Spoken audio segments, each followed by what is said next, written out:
नमस्कार. आज आपण काशी फळाची भाजी बनवणार आहोत. तर याला लाल भोपळा असेही म्हणतात.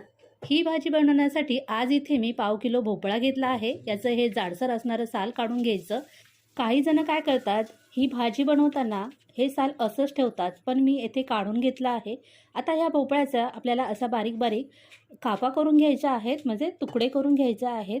तर या पद्धतीने सगळे तुकडे करून घेतले. कढईमध्ये तेल घातलंय, जिरे घातलंय.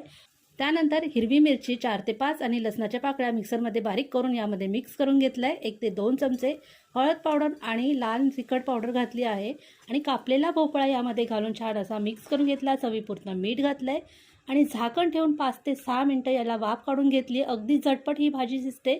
नंतर ओल्या नारळाचा चव घालून घेतला आहे, चिरलेली कोथिंबीर घातली आणि छान एकदा मिक्स करून घेतलं आहे. इथे अगदी झटपट आपली काशी फळाची भाजी तयार झाली. भाजी कशी वाटली, आवडली तर लाईक आणि चॅनलला सबस्क्राईब करा.